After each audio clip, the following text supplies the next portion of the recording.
Good evening all students. तो बेटा आज हम एक न्यू टॉपिक को लेके आ चुके हैं और हम टॉपिक को नहीं, अब पूरा जो सीरीज है वो स्टार्ट होने वाली है। तो बेटा अब हम लेके आ चुके हैं बायोटेक्नोलॉजी। तो आज पूरा बायोटेक्नोलॉजी टॉपिक्स को हम डिस्कस करेंगे, डील करेंगे कि बायोटेक्नोलॉजी है क्या। बेटा अगर मैं इसकी बात करूं तो बेटा ये नीट पॉइंट ऑफ व्यू से बहुत ही ज़्यादा इंपॉर्टेंट टॉपिक है। इससे हम ट्रेंड देखें तो बेटा 2022 में, 2023 में, 24 में, तो बेटा इससे जो क्वेश्चन पूछे गई हैं वो 8 to 9 और अप्रोक्स जो है वो 10 तक क्वेश्चन इससे पूछा गया है। तो हमको आज पूरा बायोटेक्नोलॉजी कवर करना है। तो बेटा टॉपिक का नाम है बायोटेक्नोलॉजी। अगर मैं इस टॉपिक्स की बात करूं, इसके अंदर बेटा टोटल 2 चैप्टर्स इंक्लूड्स होते हैं, बायोटेक्नोलॉजी प्रिंसिपल एंड प्रोसेस और biotechnology and its application.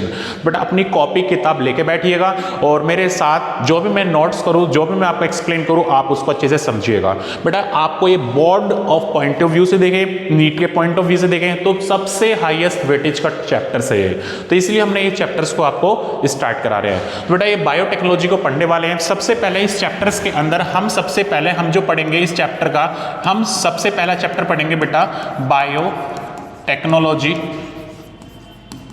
Principal and process.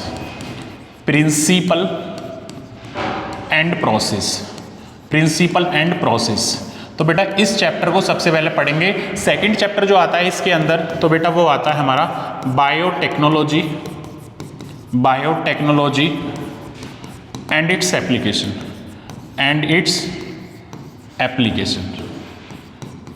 Application. तो बेटा ये 2 चैप्टर्स हमारे टोटल इंक्लूड्स होते हैं पूरी बायोटेक्नोलॉजी। अगर मैं इसके पॉइंट ऑफ व्यू से देखूं, अभी मैंने आपको बताया बेटा इस नीट एग्जाम के अंदर, ये जो नीट एग्जाम है इससे बेटा पूरे के पूरे 8 to 10 क्वेश्चन जो होते हैं वो इससे आ सकते हैं।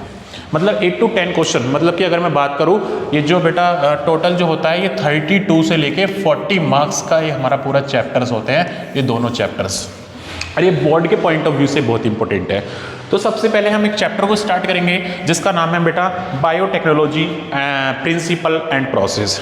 तो हेडिंग लिखना, हम बायोटेक्नोलॉजी प्रिंसिपल एंड प्रोसेस की बात करते हैं। तो बेटा हम बात करते हैं सबसे पहले बायोटेक्नोलॉजी है क्या, बायोटेक्नोलॉजी क्या है, इसकी बात करते हैं बेटा। ठीक है, बायोटेक्नोलॉजी है क्या। बेटा आपको यहां देखना है, ये लिख रहा है बायो और ये लिख रहा है टेक्नोलॉजी। बेटा बायो मीन्स होता है लिविंग, क्या होता है बेटा, लिविंग। बायो मीन्स होता है लिविंग, टेक्नोलॉजी मीन्स होता है टेक्निक्स। टेक्नोलॉजी मीन्स क्या होता है बेटा, टेक्निक्स। हम जिस लिविंग के अंदर टेक्निक्स का यूज करते हैं, उन टेक्निक का यूज करके बेटा उससे हम प्रोडक्ट बनाते हैं। क्या बनाते हैं, प्रोडक्ट। और वो प्रोडक्ट जो होते हैं बेटा वो यूजफुल होते हैं ह्यूमन के लिए। किसके लिए, ह्यूमन के लिए। और इसी टेक्निक को क्या बोलते हैं, बायोटेक्नोलॉजी। समझ में आया। बायोटेक्नोलॉजी क्या है, bio means living, technology means to techniques. हम जिस लिविंग के अंदर जिस टेक्निक्स का यूज करते हैं उससे प्रोडक्ट बनाते हैं और वो प्रोडक्ट जो होते हैं वो ह्यूमन के लिए यूजफुल होते हैं। उसी टर्म को क्या बोलते हैं, बायोटेक्नोलॉजी। सपोज बेटा आपको बताते हैं एक बायोटेक एक कंपनी है, उस कंपनी जो है वो कंपनी क्या करती है, लिविंग ऑर्गेनिज्म का यूज करती है, लाइक इकोलाई सेल का यूज करती है। ठीक है, वो क्या करती है, इकोलाई सेल से वो कुछ इंसुलिन बनाती है, इंसुलिन की जीन बनाती है। वो इंसुलिन जो होता है वो डायबिटीज पेशेंट को दिया जाता है। तो क्या हुआ, बायोटेक एक कंपनी है, लिविंग ऑर्गेनिज्म का यूज करा, उसके अंदर टेक्निक्स का यूज करा, उससे प्रोडक्ट बनाया लाइक इंसुलिन। और कोई ह्यूमन बीइंग है वो पेशेंट है डायबिटीज का, तो इंसुलिन उसको दे दिया जाए। तो इसी जो टेक्निक्स का यूज करते हैं लिविंग ऑर्गेनिजम्स के अंदर, इसी टर्म को क्या बोलते हैं बेटा, बायोटेक्नोलॉजी। तो आप मेरे साथ लिखिएगा बायोटेक्नोलॉजी क्या है। तो लिख सकते हैं बेटा बायोटेक्नोलॉजी, तो हम यहां से लिख सकते हैं biotechnology is the techniques is the biotechnology is the techniques to use of living organism। यहां पर हम बेटा क्या कर रहे हैं, लिविंग ऑर्गेनिज्म का यूज करते हैं टू प्रोड्यूस, और उससे क्या प्रोड्यूस करते हैं, टू प्रोड्यूस प्रोडक्ट। उससे हम बेटा प्रोडक्ट बनाते हैं। प्रोडक्ट जो होते हैं विच आर यूजफुल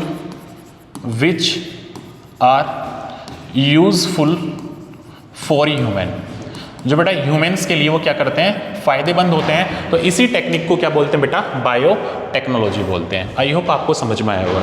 बेटा बायोटेक्नोलॉजी की बात करते हैं तो बायोटेक्नोलॉजी को दो पार्ट्स में डिवाइड किया गया है।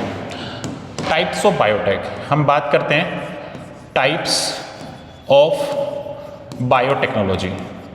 जो बायोटेक्नोलॉजी के जो बेटा टाइप्स होते हैं वो दो टाइप की होती है। सबसे पहले हम बात करते हैं, एक होती है हमारी बेटा ओल्ड बायोटेक। कौन सी होती है? Old biotech.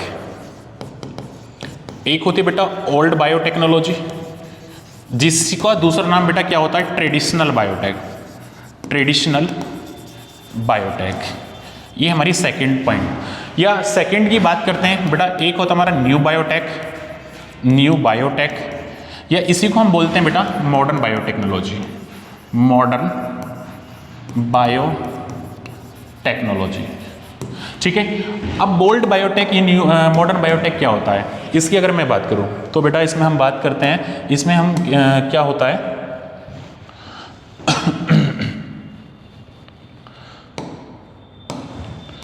ये हमारा ओल्ड बायोटेक और हमारा ये बेटा न्यू बायोटेक।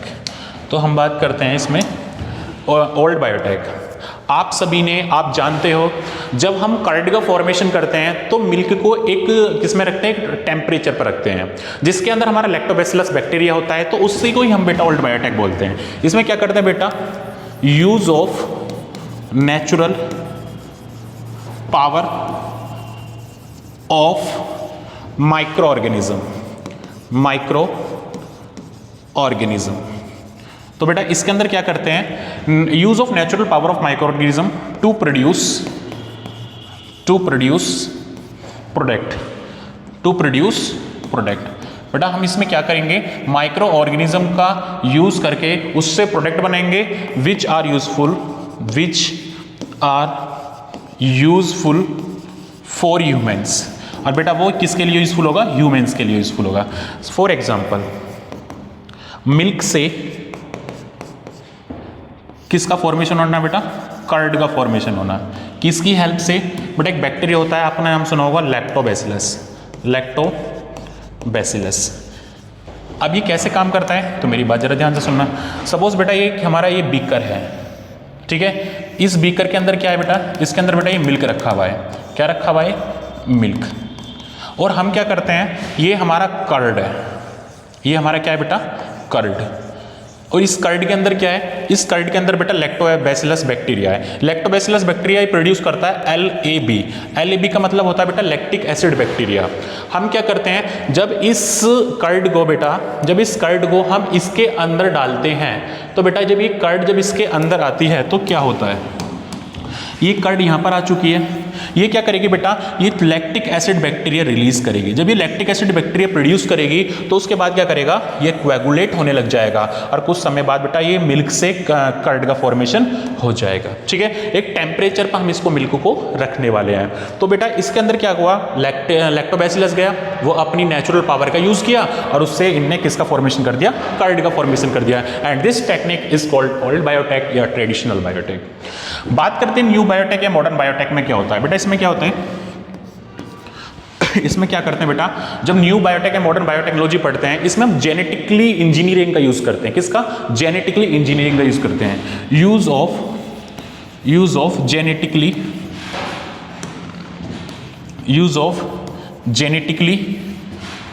इंजीनियरिंग का यूज करते हैं। और बेटा इससे क्या बनाते हैं?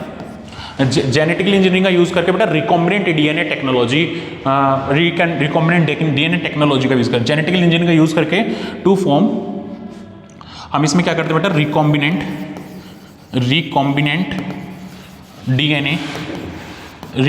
डीएनए टेक्नोलॉजी का भी यूज करके बेटा हम क्या प्रोड्यूस करते हैं? To produce product. बेटा इससे भी हम क्या करते हैं? प्रोडक्ट का फॉर्मेशन करते हैं। फॉर एग्जांपल की बात करते हैं, इसमें हम क्या क्या प्रोडक्ट बना सकते हैं? बेटा हम बात करते हैं इंसुलिन का बनना। ये किससे बनता है? ये जब हम जेनेटिकली इंजीनियरिंग या रिकॉम्बिनेंट डीएनए टेक्नोलॉजी का यूज करते हैं तो हम इंसुलिन का फॉर्मेशन कर सकते हैं। बेटा एंजाइम का फॉर्मेशन कर सकते हैं। ठीक है, हम वैक्सीन का फॉर्मेशन कर सकते हैं। ठीक है, हम एंटीबायोटिक्स का फॉर्मेशन करते हैं, एंटीबायोटिक्स का फॉर्मेशन कर सकते हैं। तो इन सब का यूज इन ये जो हम सब बेटा प्रोडक्ट बनाते हैं वो प्रोडक्ट की जो होते हैं ये बेटा ह्यूमन के लिए फायदेमंद होते हैं। तो ये ह्यूमन सर्विसेज के फायदेमंद होते हैं, ह्यूमन सर्विसेज का मतलब फायदेमंद। तो ये ह्यूमन के लिए फायदेमंद होते हैं, इसी को बेटा बोलते हैं न्यू बायोटेक या मॉडर्न बायोटेक। तो बेटा अब क्या होता है, ओल्ड और न्यू बायोटेक को एक मर्ज करके एक न्यू डेफिनेशन दी गई, तो उसकी हम बात करते हैं। By combine old biotech, by combine old biotechnology and new biotechnology given definition by EFB। बेटा EFB ने ओल्ड एंड न्यू बायोटेक्नोलॉजी को मर्ज करके कंबाइन करके एक डेफिनेशन दी। EFB का फुल फॉर्म क्या होता है बेटा, ये बेटा क्वेश्चन पूछा गया है नीट एग्जाम के अंदर। European Federation of biotech, European Federation of biotechnology. ये बेटा किसका फुल फॉर्म है, ये EFB का फुल फॉर्म है, ये आपको याद रखना है। EFB European Federation of Biotechnology. इन्होंने एक ओल्ड एंड न्यू बायोटेक को कंबाइन करके बेटा एक डेफिनेशन दी। वो डेफिनेशन का नाम क्या है उसकी हम बात करते हैं। जो डेफिनेशन दी बेटा वो क्या है, इन्होंने क्या किया, the integration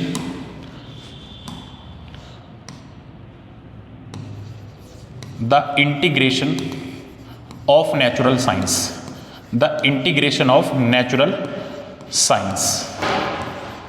with organism, cells, parts, thereof molecular analogous। बेटा मोलिकुलर एनालॉगस का मतलब होता है डीएनए और आरएनए। ठीक है, इन्होंने क्या बोला, the integration of natural science with organism, cells, parts, therefore molecular analogous to produce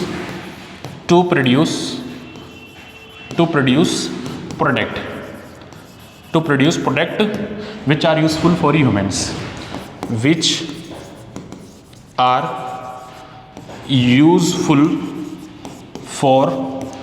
human and services.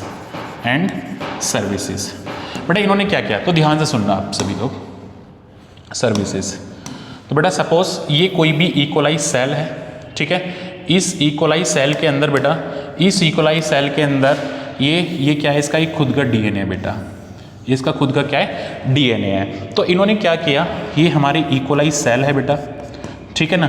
अब क्या हुआ, ये हमारा जो है, ये सपोज ये हमारा कोई भी हमारा डीएनए है, ठीक है ना, कोई भी सेल्स, पार्ट्स या कोई भी जेनेटिक मटेरियल, डीएनए आरएनए है, ठीक है ना। इसने क्या किया, EFB ने क्या बोला कि जब हम इस डीएनए को, ये सपोज ये हमारा वेक्टर डीएनए है, ठीक है ना, जो इकोलाई सेल का जो डीएनए होता है वो सर्कुलर होता है। जब हम इसको इसके साथ इंटीग्रेट करेंगे बेटा, ये हमने इसके साथ क्या कर दिया, इंटीग्रेट का मतलब होता है जोड़ना। तो हमने इसके साथ क्या कर दिया बेटा, इसको इंटीग्रेशन कर दिया। आपको पता है इस डीएनए से हमारा क्या बनता है, आरएनए बनता है। आरएनए से बेटा क्या बनता है, प्रोटीन बनते हैं। प्रोटीन क्या होते हैं, एंजाइम्स होते हैं। क्या होता है बेटा, वो एंजाइम्स होते हैं। एंजाइम्स का काम क्या होता है बेटा, सबस्ट्रेट को प्रोडक्ट में चेंज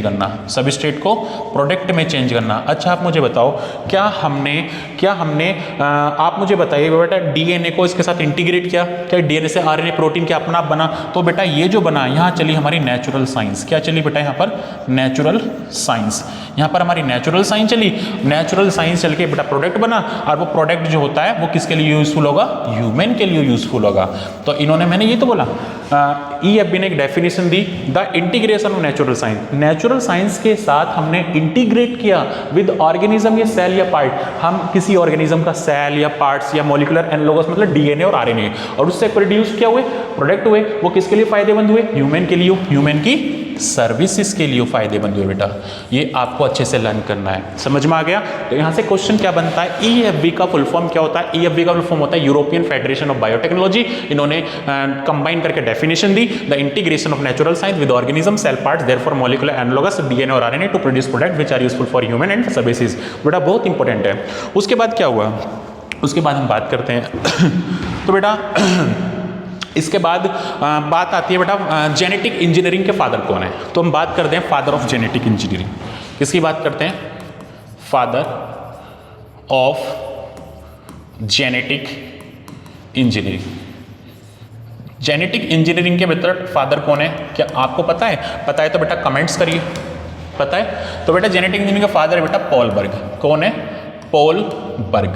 ये पॉल बर्ग जो होते हैं ना, ये जेनेटिक इंजीनियरिंग के फादर हैं। इन पॉल बर्ग ने क्या काम किया बेटा? इन पॉल बर्ग ने क्या काम किया, तो मेरी बात सुनना। इन पॉल बर्ग ने क्या किया? ही ट्रांसफर्ड, तो यहां लिख रहा हूं, he transferred gene of SB40 virus. बेटा इसका मतलब होता है साइमन वायरस। क्या होता है? Simian virus 40। He transferred gene of SB40 virus into the E coli cell.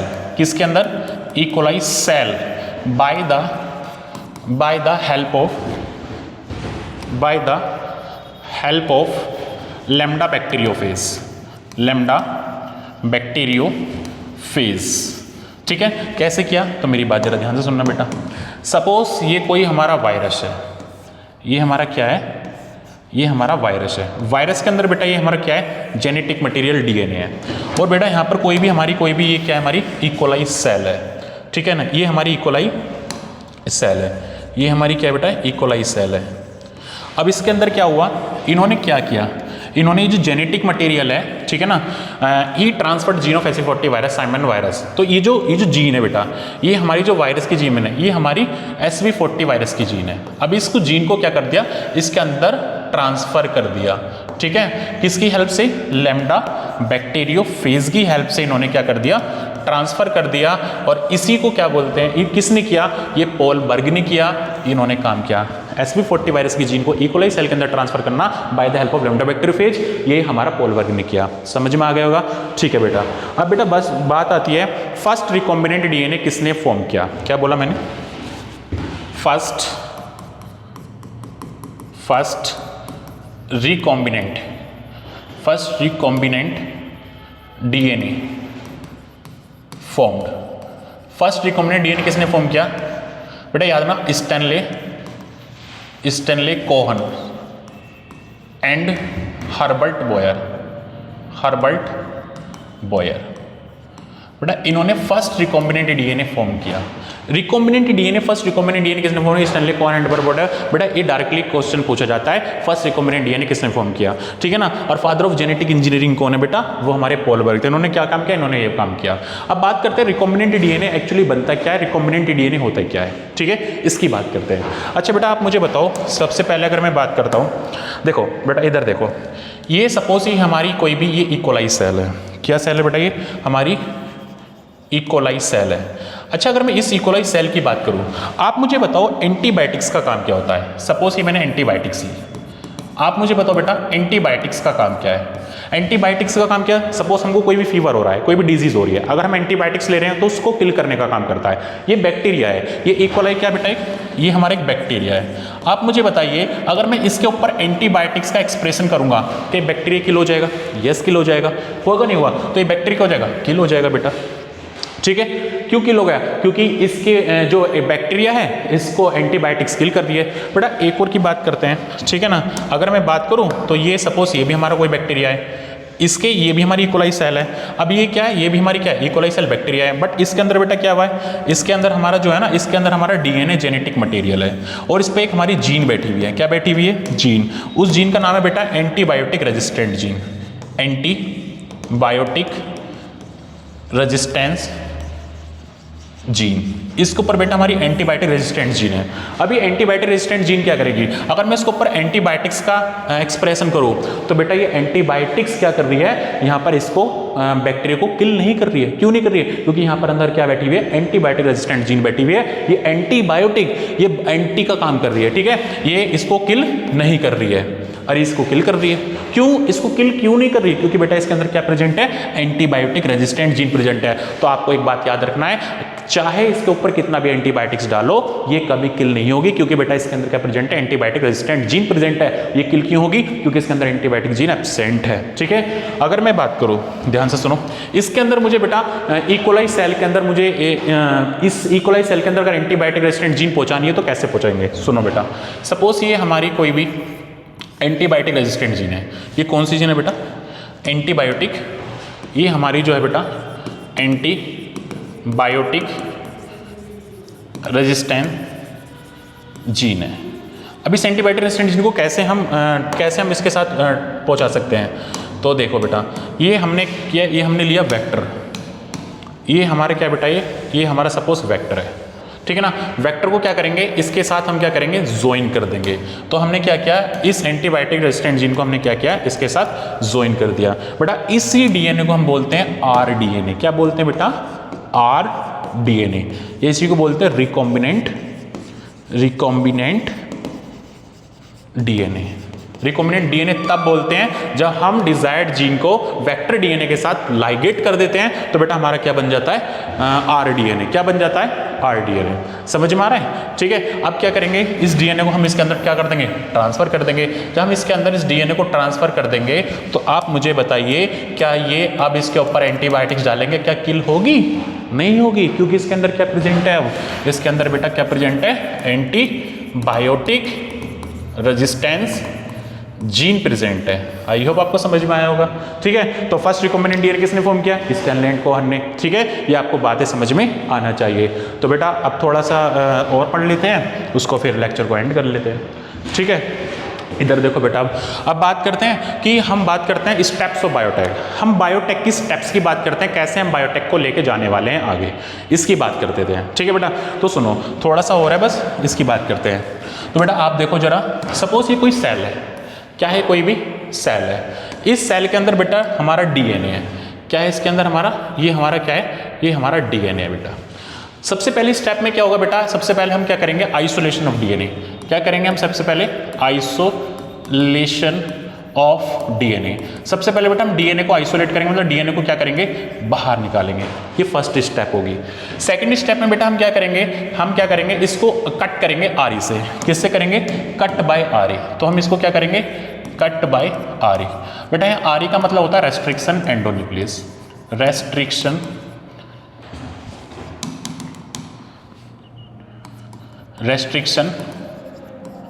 Endonuclease, इसका आरी का मतलब होता है।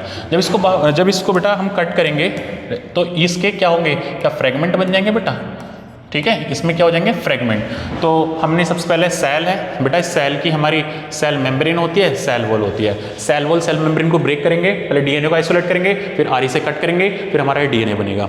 उसके बाद बेटा फिर उसके बाद क्या करेंगे, हम इसमें से क्या करेंगे, सिलेक्शन करेंगे डिजायर्ड जीन का। हम क्या करेंगे बेटा यहाँ पर, सिलेक्शन ऑफ डिजायर्ड जीन। हम सबसे पहले डिजायर्ड जीन का सिलेक्शन करेंगे। सपोज हमारी डिजायर्ड जीन मिल चुकी है, ये हमारी डिजायर्ड जीन है, इनमें से हमारी बेटा डिजायर्ड जीन ये मिल चुकी है। सपोज इसका नंबर कम है, तो इसका नंबर ज़्यादा करने के लिए हम क्या करेंगे बेटा, इसका नंबर ज़्यादा करने के लिए हम क्या करेंगे, इसमें हम करेंगे बेटा पीसीआर। क्या करेंगे इसमें, पीसीआर। पीसीआर का फुल फॉर्म होता है पॉलीमरेज चेन रिएक्शन। तो इसका नंबर कम है तो इसका नंबर बढ़ जाएगा बेटा पीसीआर से। हमने इसका नंबर क्या कर दिया, इसका नंबर हमने इंक्रीज कर दिया। समझ में आ गया बेटा। अब क्या करने वाले हैं उसके बाद बेटा, ये हम क्या ले रहे हैं, हम वेक्टर डीएनए ले रहे हैं। देखो ये हमारा कोई हमारा वेक्टर डीएनए, ये भी ठीक है ना, और ये भी हमारा वेक्टर डीएनए है। तो हमने क्या किया, हमने वेक्टर डीएनए लिया, ठीक है। ये हमारा वेक्टर डीएनए बेटा, ये देखो ये हमारा वेक्टर डीएनए है, ये हमने वेक्टर डीएनए लिया बेटा, ये वेक्टर डीएनए, ठीक है। अब इनको क्या करेंगे बेटा, ये हमारा जो है वेक्टर डीएनए है, ठीक है, जिसको हम बोलते हैं प्लाज्मिड। हम इसको क्या बोल सकते हैं, प्लाज्मिड। ये हमारे जो हैं बेटा, ये हमारे प्लाज्मिड है। अब इसमें क्या होता है, इनको बेटा कट करेंगे। क्या करेंगे इनको, हम इनको जब भी हम कट करेंगे, कट बाय सेम आरी, कट बाय सेम आरी। बेटा जिस आरी से हमने इसको कट किया था डीएनए को, उसी सेम आरी से इसको भी हम क्या करेंगे, कट करेंगे। जब हम कट करेंगे तो इसमें क्या होगा बेटा, देखिएगा क्या होगा। ठीक है, ये हमारा डीएनए और ये हमारा डीएनए। तो हमने क्या किया, इनको सेम आरी से इनको क्या किया बेटा, कट कर लिया। ठीक है, इनको हमने क्या कर लिया, कट कर लिया। तो ये हमारे जो हो गए, ये हमारे ऐसे कट हो गया। ठीक है, ये हमने कट कर लिया। उसके बाद बेटा सेकंड केस क्या बनेगा, इसके बाद हम इसको क्या करेंगे, इसके साथ इसको हम क्या करेंगे, ज्वाइन करेंगे। तो हम ज्वाइन करेंगे तो उसका एंजाइम होता है बेटा एक और ligase, DNA ligase. DNA ligase की हेल्प से क्या करेंगे, इनको ज्वाइन कर सकते हैं। क्या होता है बेटा इसके अंदर, अब देखो एक प्रोबेबिलिटी बनती है बेटा, ये हमारा खुद से ही लाइगेट हो जाए। ठीक है, ये हमारा क्या हो जाए, खुद से ही लाइगेट हो जाए। और एक प्रोबेबिलिटी बनती है, कैसे बनती है सुनो, ये देखो बेटा, एक प्रोबेबिलिटी हमारी क्या बनती है, एक प्रोबेबिलिटी बनती है कि हमारा जो डीएनए, वेक्टर डीएनए, ये खुद से ही लाइगेट हो जाए, ये खुद से ही सेल्फ जुड़ जाए। और एक प्रोबेबिलिटी बनती है तो इसके साथ आके बेटा ये डिजायर्ड जीन जुड़ जाए, ये डिजायर्ड जीन जुड़ जाए। आ रहा है समझ में, आई होप आ रहा होगा। तो बेटा एक प्रोबेबिलिटी बनती है कि ये जो डीएनए खुद से ही लाइगेट हो जाए, तो इसको बैठेंगे non recombinant DNA, non recombinant DNA. इसमें क्या हुआ, इसके साथ ये जुड़ गया तो बेटा यहाँ पर क्या बना, रिकॉम्बिनेंट डीएनए बन गया। क्या बन गया, रिकॉम्बिनेंट डीएनए बन गया। अब आपको समझ में आ रहा होगा। अब हमको बताइए ये non recombinant DNA, recombinant DNA कौन सा काम का है, ये आरडीएनए काम का है। तो हम क्या करेंगे, इनको ट्रांसफर करेंगे। क्या करेंगे बेटा, ट्रांसफर करेंगे होस्ट सेल में। तो ट्रांसफर इन होस्ट सेल, इसको होस्ट सेल में क्या करेंगे बेटा, ट्रांसफर करेंगे। तो हम होस्ट सेल में ट्रांसफर करके देखते हैं इनको क्या होता है। तो देखिए सभी लोग, ये देखो, ये हमारे 3 केस बन जाएंगे बेटा इसमें हमारे। अब इसमें क्या होगा, देखो बेटा इसकी बात करते हैं। बेटा इसमें जो होता है ना, इसका खुद का मेन डीएनए होता है। ये क्या है बेटा, इसका खुद का मेन डीएनए है। इसको हम बोलते हैं बेटा मेन डीएनए। ये हमारा जो है बेटा, ये मेन डीएनए होता है। अब एक प्रोबेबिलिटी बनती है, इसमें क्या क्या होता है, सभी को सुनना है मेरी बात। देखो एक प्रोबेबिलिटी आती है, इसमें से दोनों में से कोई भी इसके अंदर ट्रांसफर नहीं हुआ। तो बेटा आप मुझे बताइए, क्या इसको मैं नॉन ट्रांसफॉर्मेंट बोल सकता हूँ, यस बोल सकते हैं। तो कोई भी ट्रांसफॉर नहीं हुआ तो नॉन ट्रांसफॉर्मेंट बोल दिया, नॉन ट्रांसफॉर्मेंट। सपोज इन दोनों में से ये वाला ट्रांसफर हो गया, तो आप मुझे बताइए बेटा कौन सा ट्रांसफर हुआ, क्या ट्रांसफर हुआ, यस हुआ। तो मैं इसको बोल सकता हूँ ट्रांसफॉर्मेंट। अच्छा कौन सा हुआ, आरडीएनए या नॉन रिकॉम्बिनेंट डीएनए, तो बेटा कौन सा हुआ, नॉन रिकॉम्बिनेंट डीएनए ट्रांसफर हुआ। समझ में आ रहा है, ठीक है। अच्छा इसमें ये वाला ट्रांसफर हो जाए, क्या ट्रांसफॉर्मेंट हुआ, नहीं हुआ, क्या हुआ बेटा यहाँ पर ट्रांसफॉर्मेंट हुआ, बट कौन सा हुआ, ये वाला, तो हम इसको बोल देंगे आरडीएनए ट्रांसफर हुआ। तो ये बेटा ये ऐसे करके हमारा, ये ऐसे हमारा ट्रांसफर हो गया। समझ में आ रहा है? अगर बेटा अगर मैं बात करूं तो अब इनमें से काम का कौन सा है, क्या काम का ये वाला है, क्या काम का ये वाला है बेटा, यस ये वाला है। तो हमने बेटा ये बना लिया, ठीक है ना। इसके अंदर हमारा ये वाला डीएनए है, जो काम का डीएनए है बेटा ये वाला डीएनए है। वो देखो ये हमारा डीएनए है बेटा, ठीक है। इसको हम बोल सकते हैं बेटा, ध्यान से देखो, क्या ये जो हमारा ऑर्गेनिज्म था, क्या ये हमारी इकोलाइज सेल थी, ये बेटा सेल थी इकोलाइज सेल, ठीक है ना। और इस ऑर्गेनिज्म को बोल देंगे हम जीएमओ, जेनेटिक मॉडिफाइड ऑर्गेनिज्म। ये ऑर्गेनिज्म क्या हो गया, मॉडिफाइड हो गया, तो इसलिए बोला हमने इसको जेनेटिक मॉडिफाइड ऑर्गेनिज्म। बेटा उसके बाद क्या होगा, यहाँ पर हमारी एक इसका नंबर इंक्रीज करना है, तो यहाँ पर बेटा एक साइट होती है, इसको बोलते हैं ओआरआई साइट, जिसको ओरिजिन ऑफ रेप्लिकेशन बोलते हैं। इसमें क्या होगा, इसकी सेल नंबर इंक्रीज कर सकते हैं, कॉपी नंबर इंक्रीज कर सकते हैं, तो 1 से 2 कॉपी बना सकते हैं, ठीक है, और 2 से 4 कॉपी बना सकते हैं। और इसके अंदर हम क्या कर सकते हैं, इन डीएनए का नंबर इंक्रीज कर सकते हैं, 1 से 2, 2 से 4, हम इनका क्या कर सकते हैं, ऐसे नंबर को इंक्रीज कर सकते हैं बेटा, ठीक है। और ये हमारा 1 से 2 बन गई, 2 से 4 बन गई, क्यों हुआ, क्योंकि बेटा इसके अंदर हमारी क्या है, ओरिजिन ऑफ रेप्लिकेशन है। उसके बाद फिर हम क्या करेंगे, सिंपल से प्रोसेस है, उसके बाद हम इसको इसमें से बाहर निकालेंगे, प्रोडक्ट बनेंगे तो आइसोलेशन करेंगे। उसके बाद फिर बेटा क्या करेंगे, प्यूरिफिकेशन करेंगे, प्यूरिफिकेशन करेंगे। उसके बाद क्या करेंगे बेटा, क्वालिटी टेस्ट करेंगे, क्वालिटी टेस्ट करेंगे, ठीक है ना। उसके बाद क्या करेंगे बेटा, मार्केटिंग कर देंगे, मार्केटिंग कर देंगे। तो हम इन सारी स्टेप को पढ़ने वाले हैं। पहले डीएनए का आइसोलेशन करेंगे, फिर कट करेंगे। तो ये सारे स्टेप 1 बाय 1 इनको पढ़ने वाले हैं बेटा।